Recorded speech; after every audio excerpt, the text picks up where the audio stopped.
Puspa, saya dari kelas 11 MIPA 4. Saat ini saya akan membahas tentang minyak bumi, yang dimana ada pun 3 materi yang akan saya bahas, yaitu cara pembentukan minyak bumi, cara pengolahan minyak bumi, dan manfaat minyak bumi bagi manusia. Pertama, cara pembentukan minyak bumi yang akan dibahas dalam materi berikut.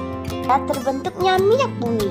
Pada zaman purba, di darat dan di dalam lautan hidup beraneka ragam hewan dan tumbuh-tumbuhan. Jasad hewan dan tumbuh-tumbuhan yang mati tertimbun di bawah endapan lumpur. Endapan lumpur ini kemudian dihanyutkan oleh arus sungai menuju lautan. Akibat pengaruh waktu dan jasad hewan dan tumbuh-tumbuhan yang mati berubah menjadi bintik-bintik dan gelembung minyak. Akibat pengaruh tersebut yang sama, endapan lumpur berubah menjadi batuan sedimen. Batuan lunak yang berasal dari lumpur yang mengandung bintik-bintik minyak dikenal sebagai batuan induk atau Sedimentary rock. Di materi pertama, cara pembentukan minyak bumi, yang dimana yang kita ketahui dari materi tadi yaitu adalah jasad hewan-hewan dan tumbuh-tumbuhan yang mati akan terendap di dalam lumpur dan mengikuti arus sungai ke lautan. Nah, untuk yang kedua, cara pengolahan minyak bumi. Mari kita lihat berikut. Materi kedua, pengolahan minyak bumi. Minyak bumi harus diolah melalui 2 tahap agar dapat menjadi bahan yang bisa dipakai untuk kepentingan manusia. Kedua tahap ini saling terkait agar menghasilkan kualitas produk yang lebih baik. Berikut ini adapun beberapa cara mengolah minyak bumi. Tahap pertama. Tahap ini disebut tahap primer. Pada tahap ini, minyak bumi dipisahkan berdasarkan faksi-faksi, yang dimana berdasarkan titik didihnya. Semakin tinggi titik didih, maka minyak bumi akan semakin cair. Selain itu, jika semakin rendah, akan berubah menjadi uap. Terdapat 7 faksi dalam proses ini. Faksi pertama. Faksi yang dihasilkan adalah yang paling ringan. Suhu yang dihasilkan kurang dari 30 derajat Celcius.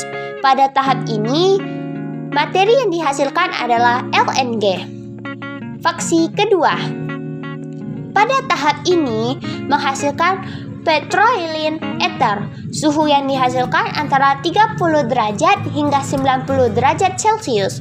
Materi yang kita dapatkan dari faksi kedua ini adalah bensin ringan. Faksi ketiga. Tahap ini menghasilkan gasolin. Suhu pada tahap ini berkisar antara 90 derajat hingga 175 derajat Celcius. Campuran alkana pada tahap ini memiliki senyawa kimia dengan rantai C5H14 hingga C9H20. Fraksi keempat. Tahap ini menghasilkan nafta. Suhu yang dihasilkan berkisar antara 175 derajat hingga 200 derajat Celcius. Nafta juga bisa kita sebut sebagai bensin berat. Faksi kelima. Pada tahap ini yang dihasilkan adalah kerosi. Kerosi juga bisa kita sebut sebagai minyak tanah. Suhu yang dihasilkan berkisaran antara 175 derajat hingga 275 derajat Celcius. Dan faksi keenam. Tahap ini menghasilkan diesel, memiliki suhu antara 250 derajat hingga 375 derajat Celcius. Diesel juga bisa kita sebut sebagai minyak solar. Dan faksi terakhir, pada faksi ini, materi yang dihasilkan memiliki suhu yang paling tinggi dan berada di paling bawah menara. Suhu pada tahap ini lebih dari 375 derajat Celcius. Terdapat 2 hasil yang kita dapatkan pada tahap ini. Yang pertama, dari menguap dan yang tidak menguap. Pada yang tidak menguap menghasilkan aspal dan arang minyak bumi. Sedangkan yang menguap akan menghasilkan pelumas dan parafin sebagai bahan bakar pembuat lilin. Tahap kedua. Tahap kedua adalah tahap lanjutan dari tahap 1. Pada tahap ini, senyawa yang dihasilkan pada tahap 1 akan diproses lagi, sehingga menghasilkan senyawa yang memiliki manfaat pada manusia. Adapun beberapa tahap yang akan kita ketahui. Pertama, konversi. Di tahap konversi juga ada 5 cara yang bisa kita ketahui.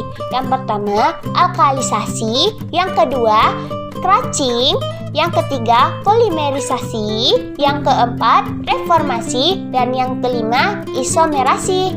Dan ada tahap kedua dari tahap pertama. Tahap ini juga bisa disebut sebagai tahap pemisah. Pada tahap ini, pemisah dilakukan berdasarkan daya larut. Zat yang menjadi pelarut adalah sulfur atau fulvosar. Yang ketiga, kristalisasi. Kristalisasi juga adalah pemisah. Bedanya, pemisah dilakukan pada titik cair melalui proses pendinginan. Yang keempat, treating atau pembersihan. Pembersihan adalah tahap terakhir dari seluruh rangkaian pemrosesan minyak bumi. Pembersihan dilakukan untuk membuang adanya kontaminasi dan zat-zat yang tidak penting atau berbahaya bagi manusia. Cara pengolahan minyak bumi yang banyak sekali ya tahap-tahapnya. Dan dimana dari tahap pertama itu terbagi menjadi 7. Dari fraksi pertama, kedua, ketiga, keempat, kelima, keenam, dan ketujuh. Dan tahap kedua rupanya juga banyak, ada 4. Dan yang pertama itu konveksi yang terbagi menjadi 5 lagi dan diikuti dengan yang lain. Nah, karena sudah tahu kita cara pengolahan minyak bumi, saatnya untuk melihat manfaat minyak bumi bagi materi ketiga, manfaat minyak bumi bagi manusia. Salah satu manfaat dari minyak bumi adalah sebagai bahan bakar. Semua kendaraan bermotor, baik laut, udara, maupun darat, membutuhkan bahan bakar untuk menyalakan mesinnya. Dan semua bahan bakar tersebut berasal dari hasil pengolahan minyak bumi. Antara lain, bensin, solar, dan aftur yang digunakan untuk bahan bakar pesawat. Sedangkan untuk jenis non-bakar, minyak bumi dipakai sebagai campuran dari produk kosmetik, bahan pembuatan plastik, hingga bahan pembuatan lilin. Walaupun begitu, minyak bumi memiliki banyak manfaat bagi manusia. Minyak bumi adalah sumber daya alam yang tidak bisa kita perbarui. Sehingga jika diambil terus-menerus, cadangan minyak bumi akan makin lama akan habis. Pemakaian produk minyak bumi dengan bijak amat disarankan, karena bahan alternatif yang dapat kita pakai sebagai pengganti minyak bumi masih dalam tahap penelitian, dan itu pun tak kapan terjadinya. Sehingga penghematan perlu kita lakukan untuk masa depan yang lebih baik. Tadi ketiga materi yang telah dibahas. Terima kasih atas sudah menonton.